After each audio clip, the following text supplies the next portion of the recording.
Добар ден назад во студио 1, отворено студио на 1 ТВ.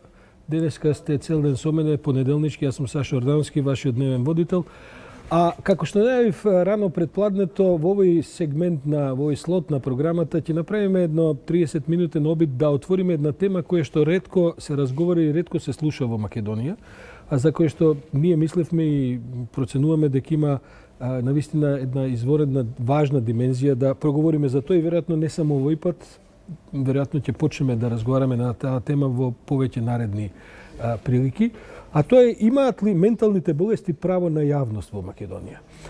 За таа тема денеска ќе ми помогнат во студиото, ќе поразговараме со психијатрот доктор Тања Ристевска, која што е председател на Сдруженијето Серенита. Тоа е здружение кое што е неодамна покренато и е на ментално болни родители, членови и така натаму кои што се членуваат во тоа здружение, и професор доктор Димитар Боневски, кој што е председател на Сдруженијето на психијатрите на Република Македонија и наш уважен професор на медицинскиот факултет. Добре дошли во студиото.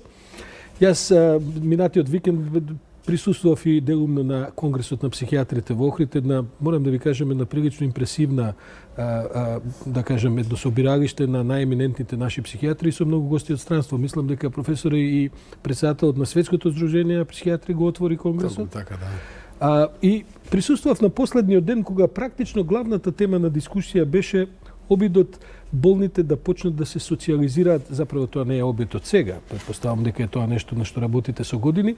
Меѓутоа, мојата причината заради која сакав да поразговараме за ова е што некако во Македонија се случи да некои други болести, не помалку тешки, не помалку важни се разбира, добија голем продор во јавноста. Заради тоа имаат ефекти кои што влијаат врз политиките, врз Министерството, врз Фондот за здравство и така натаму, како што да речеме ракот на дојка, за кој што е едно изводено широко движење во јавноста. А овие болести кои што се многу, би рекол, дури поприсутни, ако не ме лаже мојата информација, бидејќи мислам дека се проценува дека негде, професоре, 20% од населението пати од некаков вид на ментални болести. Толка ви процентот од општо пациентите кои се јавуваат во здравството, кои се третираат, околу 20% се психијатриски. Така, тоа некако како да се става под тепих. Луѓето како да се срамат да говорат јавно за тоа, и членови на семејство, и самите болни, така. Грешам ли во оваа проценка, професор? Па не грешите, за жал, воопшто. Причините зашто е тоа така се широки. Дали луѓето, пациентите наши кои имаат ментални проблеми, заболувања, имаат право на јавност? Едноставниот одговор е да. А сложениот одговор бара поширока експликација. Да. Зошто е тоа така? Па постојат повеќе причини, не е тоа проблем само кај нас, би рекол, меѓутоа веројатно кај нас или на овие простори потешко оди борбата со стигматизацијата на овие пациенти и со проговорувањето за нивните проблеми и борбата за што подобар нивни третман. Бидејќи они се некако секогаш на маргините на во светот е тоа легитимна тема. Тоа ја што следам вака така како аматер за таа област, се разбира. Гледам дека во светските медиуми за тоа, за прашањето на депресиите, дури не за тешките, најтешките облици како што се можеби биполарност и шизофренија и така натаму, туку за ова што е распространето во целото општество не престанува да се говори. Па знаете како сега кога ќе се спомене психијатрија и психијатриски пациенти, асоциацијата на јавноста е за најтешките ментални болести и практично се поистоветува све што е психијатриски пациент, се поистоветува со тешки ментални расстройства за кои луѓето имаат различни видувања кои се обоени со предрасуди, се обоени Лудница Бардовци, тоа е Па еве да го употребиме и тој термин. Јас доаѓам токму од таа болница, работам во Центарот за ментално здравје кој е во центарот на градот, меѓутоа матичната куќа е таа и луѓето имаат разни предрасуди кои се врзани за тоа.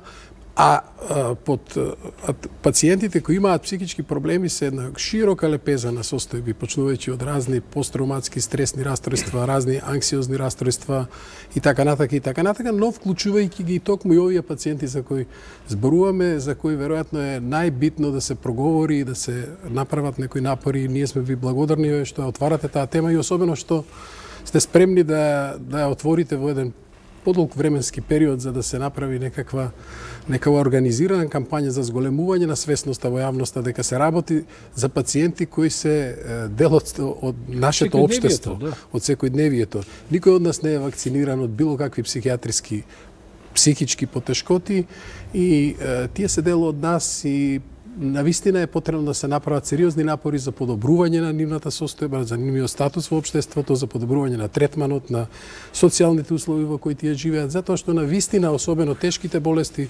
психијатриски болести, ги оневозможуваат да, поготово во ова време на компетитивност, која е многу изразено, да дојдат да ги остварат своите права, почнувајќи од третманот, па и сите други права кои навистина им следуваат. А ние сме тука за да навистина нам помогнеме во таа борба која е тешка. Доктор Киристевска, вашето здружение е релативно ново, нели? Постоите колку време?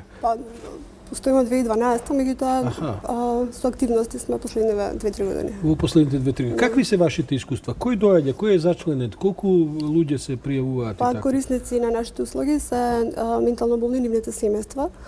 И меѓутоа, она што јас сакам да говорам сега во овој момент е нашата активност на терен. Добре. Например, представници на нашето здружение беа постојано присутни, значи работеа на зголемување на бројот на центрите за ментално здравје и остварија голем број серија на средби со градоначалници, со директори на болници. Во секој поголем град има центар за ментално здравје или? Во Македонија има 6, од кои 3 се во Скопје, во Прилеп, во Струмица и во Титово. Значи големи градови се без центри за ментално здравје. За разлика, да речеме, од Хрватска, кај што има 54 центри за ментално здравје, или Босна, кај што има 71, значи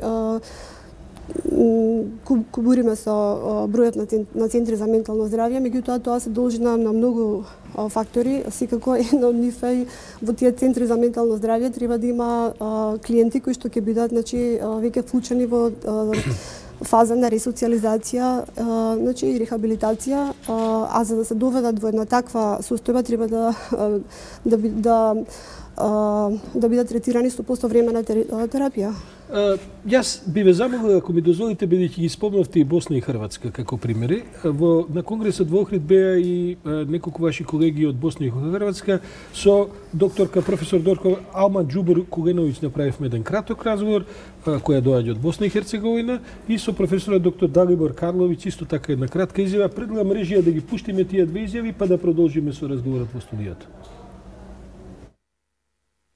Tradicionalno društva vole ljude koji su psihički bolesni azilirati, izolirati i u ovome obratu su uloženi silni mnogi napori i tome jesu doprinijeli te tablete koje vi spominjete. Dakle, mi liječimo i lijekovima i novi lijekovi koji su razvijeni nam omogućuju da zapravo mogu reći da je većina psihijatrijskih poremećaja lječiva ili izlječiva, u cijelosti izlječiva. To je potpuno u suprotnosti sa stereotipom koji ljudi imaju, da netko kad je jednom imao neki psihički problem, koliko god mali bio, ili je imao neki strah ili depresiju ili bilo što, je zauvijek stigmatiziran. Bolesti mentalnog zdravlja su bolesti kao i sve druge bolesti jer duša i tijelo stanuju u istom paketu. I svaka bolest ne pogađa samo oboljelog, pogađa i one koji žive s njim. Naš posao liječnika je zdravstveno prosvjećivanje. To znači podijeliti ono što mi znademo sa javnošću, a na način da ne zastrašujemo ljude. Mislim da je to beskrajno važno. I nama i vama da se klonite senzacionalnosti i da idemo ka pozitivnoj priči. Ono što mi u Balkanu imamo što je pozitivno je dobra balkanska porodica. U većini zemalja zapadnih vrlo brzo dolazi do takozvanog socijalnog pada duševno bolesnih ljudi. Oni završavaju nerijetko i kao beskućnici. Na Balkanu se to ne dešava. I dakle, to je jedna od naših snaga i društvo ako imalo svjesno, treba pomoći tim porodicama da omoguće bolju rehabilitaciju. To znači ne samo da nemam više glasove ili da nemam više lude ideje, nego i to da se vratim odakle sam došla.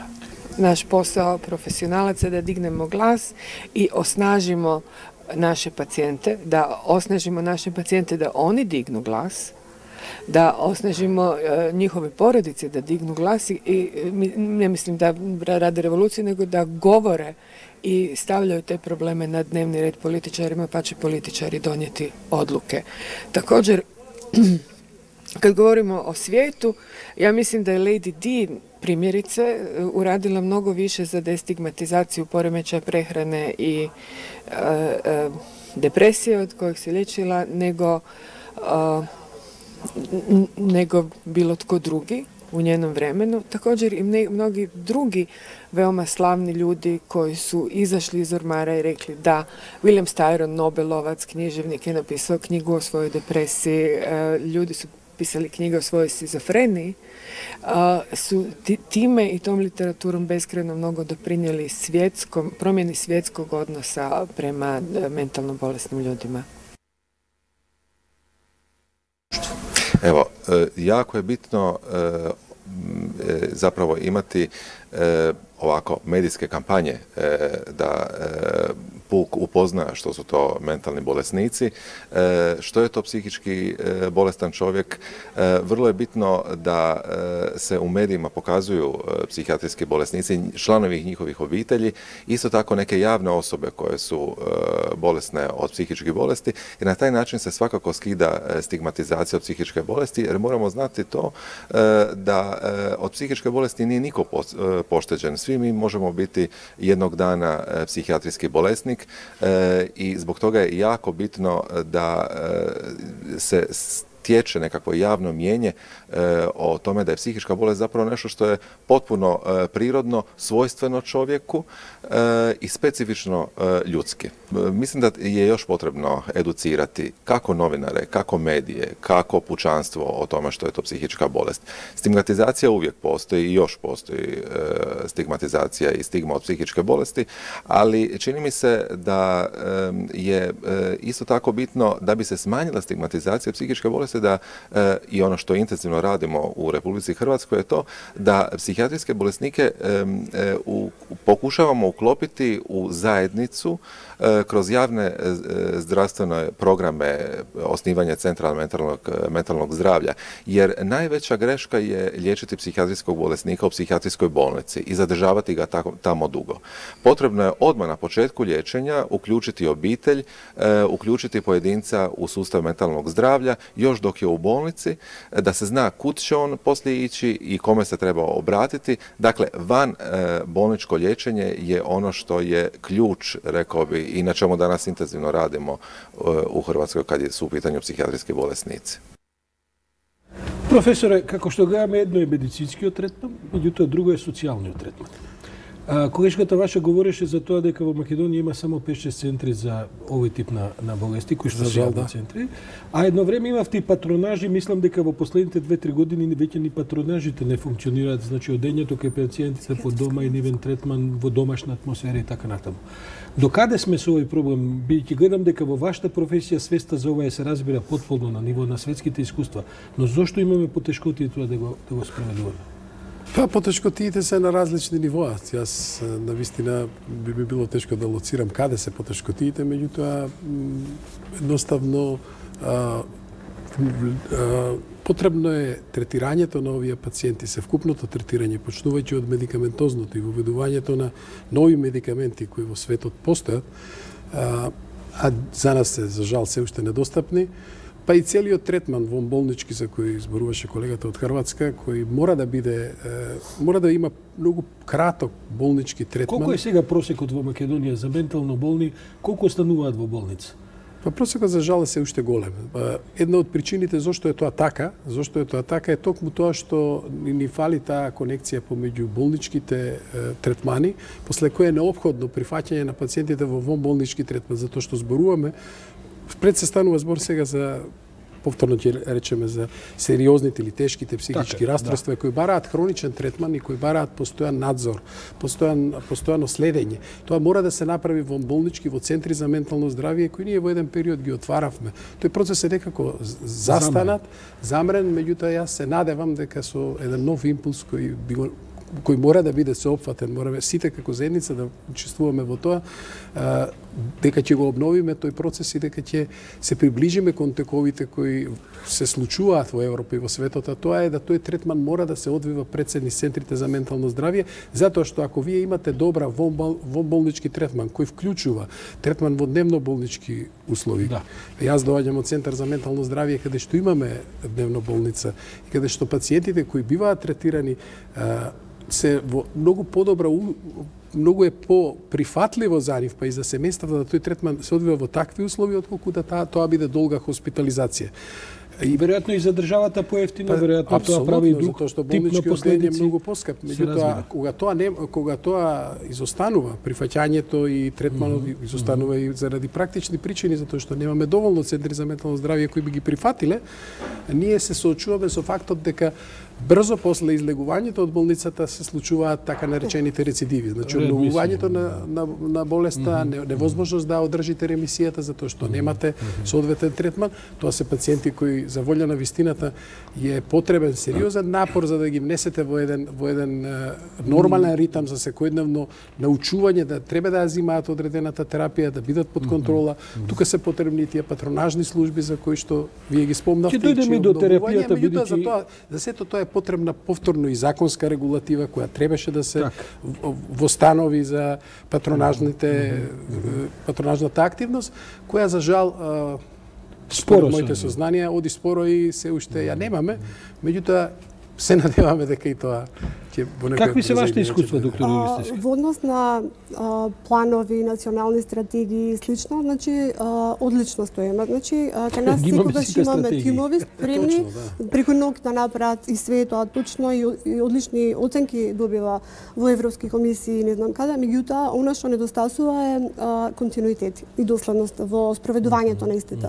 Например, ке трнат да се прават разговори за отварање на Центар за ментално здравје, да речеме, во Битола, во Штип или не знам каде, и ке се доведе тоа... Како може Битола да нема Центар за ментално здравје? Не е ли тоа еден парадокс? Ке дојде до завршна фаза сето тоа и се менува политичката гарнитура и после тоа сите забораваат се што сме правеле и тоа не постои институционална меморија во нашето... Доктор Юристички, да ве прашам, бидејќи сме на слична тема, како реагираат, како да кажем, семејствата на болните?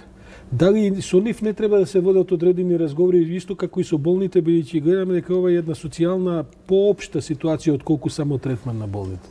Семејствата се широко афектирани, значи, од целата ситуација, затоа што се сочуваат со скап проблем, со проблем кој што го нарушува не само квалитетот на живот на единката заболена, туку и на целото семејство. Да не зборуваме за стигмата. Значи, тие некогаш се двоумат дали воопшто да пратат дете на лекување, затоа што ако се тоа дознае, значи после тоа се намалуваат шансите за вработување, за избор на партнер, за не знам што, тие самите се подложуваат на негативни ефекти во околината и така натаму, така да тие се во многу незавидна ситуација, меѓутоа она што може да се направи, значи заеднички да се реагира, да се бориме. Професоре, бидејќи сте председател, мислам дека сте на заминување на Друштвото на психијатрија Македонија, бидејќи во Охрид требаше и реизбор да се прави, но вие сте сепак долгогодишен експерт во таа област. Како реагира државата на ова што го говориме? Како реагира државата вон стратегиите кои што се усвоени заради потребите од Европска унија и тој тип на интеграција? Практично се случува ли некоја позитивна промена со ритам и со темпо кој што е неопходно? Па за жал, јас би морал да констатирам дека нема сериозен напредок во правец на ова све што го зборуваме во пракса, во имплементација на сето тоа што како плани и стратегија постои. И јас би ги охрабрил тие што треба да ги донесат тие одлуки, дека навистина крајно време да се стори нешто за овие пациенти, затоа што нивната состојба, за жал, ние касниме многу, па дури и за регионов колегиве што ги Ако ми дозволите, од Хрватска и од... Да, баш на тие теми имаме една изјава од доктор Стојан Байрактаров, кој е директор на Универзитетската клиника за психијатрија во Скопје и е истовремено председател на Комисијата за ментално здравје во Република Македонија. Јас предлагам и неа да одгледаме, па ќе се навратиме уште некоја минута во студиото. Режија. Оно што е во последниот период што се случува во Република Македонија е дека секако дека со подобрувањето на фармакотерапијата и можностите за третман на менталните расстройства, значи се намалува и стигната, се гледа дека тие се лекуваат. Нели една од парадигмите кои се многу чести, на пример за депресијата или крилатиците кои често ги употребуваме е дека депресијата се лекува. Исто се лекува и шизофренијата, се лекува и биполарното афективно расстройство. Меѓутоа, стигмата доаѓа од јавноста. Значи, од генералното мислење, кое треба ние сите да влијаеме, почувајќи веројатно од нас психијатрите, меѓутоа и од сите, што се вика на англиски, нели, leader opinion, тоа е со ние личности кои креираат јавното мислење. Треба да се работи на јавната смест. Значителни промени во овој сектор беа направени во почетокот на 2000-те години, кога нели проектот или реформите што беа провоцирани и водени од Светска здравствена организација во Македонија вклучува и значително вклучување на јавноста и антистигма кампањи, кампањи за промовирање на менталното здравје и кампањи за подигнување на јавната свест. И во тој период, значи, имавме доста успешни акции кои се гледа и преку настапите и преку нели научни истражувачки работи кои ги опративме јавното мислење. Меѓутоа, во последните години некако се вративме назад целокупно во реформите, па и во оваа сфера. Така да, во последната година, може да кажем, она што се случува е дека имаме значителна поддршка од државните институции, пред се од Министерството за здравство, кое не поддржа да направиме национална стратегија од нас професионалците, национална стратегија за промоција на менталното здравје и таа стратегија да ја спроведе низ институциите и да биде нели официјално усвоено од владата на Република Македонија. Во таа национална стратегија главен аспект може да кажам дека се начинот третман, меѓутоа и човековите права на лицата со ментални болести, во кое вклучително и ова што ние сега го збориме, нели нивното право на нормален живот. Ние, значи, тука се сите оние термини што ги употребуваме со години. Деинституционализација, ресоциализација, реинтеграција во општеството, кои термини не се возможни ако не работиме на општата свест и ако нема прифаќање од заедницата. Со фондот за здравствено осигурување во кој не очекуваат или во кои сме во преговори за многу суштествени реформи во полето на ментално здравје, вклучување од начинот на финансирање, значи да не биде аспектот на финансирање на хоспитала, туку да биде на институции во заедницата. И ако отвараме такви институции што ќе ги промовираме со фондот за здравствено осигурување со министерство, мораме нели да работиме и со заедницата, да знае зашто се работи и да ги прифати тие луѓе. Со новите лекарства имаме многу поголем степен на ресоциализација, тие се многу поефикасни, имаме многу помало намалување на симптомите на болеста и многу помалку што е значајно нус ефекти. Не се исто дали употребуваме стара генерација на лекови, во кој пациентот ќе биде згрчен или ќе има нус појави, или нова генерација на лекови во кој он нема воопшто проблеми со тие лекови. Значи, Фондот за здравство не поддржува и во оваа сфера и имаме на клиника можности за определена група на пациенти во кои ја имаме и таа современа терапија. Моментално, значи се надвам многу брзо дека ќе успееме да го финализираме и следниот пакет за уште понов лек. Сега зборам за лицата со поизразени ментални расстройства. Во однос на третманот со депресија, афективни расстройства, имаме широк диапазон на лекарства кои се, како што гледаме како и на нашата конференција сега, на која имаме гости од странство и на конференциите кои ние ги посетуваме, не сме далеку, тоа сме многу близко до стандардите кои ги има и во западноевропските земји. Професоре, доктор Байрактаров, еве ни информира и за новите генерации на лекови. Како е тоа во праксата? Имате ли доволно од овие лекови пристапни до Фондот за здравство и во доволен број, бидејќи сепак имате наплив на пациенти? Најголем е проблемот со третманот на посериозните психијатриски расстройства, еве конкретно да кажеме на шизофренијата, која бара каде што за жал лошо стоиме. Како што веќе беше кажано, да не се повторувам, што се однесува за третман на депресии, на некои други расстройства, тука би рекле дека сериозно е добра состојбата. Имаме на располагање лекови кои ги покрива и Фондот за здравство, што е особено битно за нашава држава и за нашите пациенти кои најчесто не се во состојба самостојно да ги купуваат тие лекови. Кога зборуваме за третманот на шизофренијата, која бара особено на новиот тип на лекови кои се депо препарати кои се даваат во подолг временски период, за кои што зборуваше и професор Карлович на нашиот конгрес, тука работите стојат прилично лошо, односно ние немаме скапи се тие лекови? Па да, тие се прилично скапи, јас тачната цена не би ја знала, меѓутоа за претходната генерација која веќе е надмината. Пазете, значи ние имаме генерација на тој тип на лек кој се депо препарат кој се дава еднаш на 2 недели беше аплицирањето на тој тип. Сега имате лек кој се дава еднаш месечно од таа група, а веќе во светот се даваат лекови на пациентот. Толку така. Веќе во светот од таа група на лекови имате лекови кои се даваат на 3 месеци, а се работи на лек кој се дава на 6 месеци. Станува збор за скапи лекови.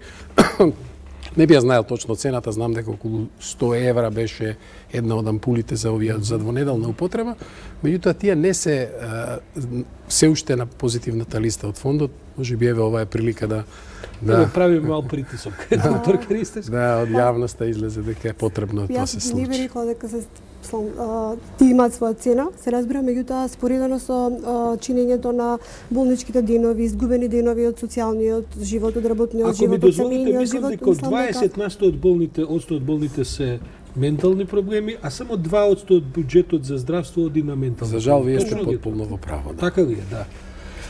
Јас ви благодарам многу, јас знам дека да имаме уште цел саат, веројатно би имале зашто да разговараме, но затоа ќе го повториме во разговори со вас и со ваши колеги, се надевам и во иднина, и ние јавно сакам да најавам дека како што други иницијативи има за поддршка на болни од друг вид на болести, мислам дека ќе сакаме да пробиеме темата за ментално здравје во пошироката јавност, бидејќи на крајот без јавноста ова не може да се третира и да се лечи. Така ви благодариме поканата и на...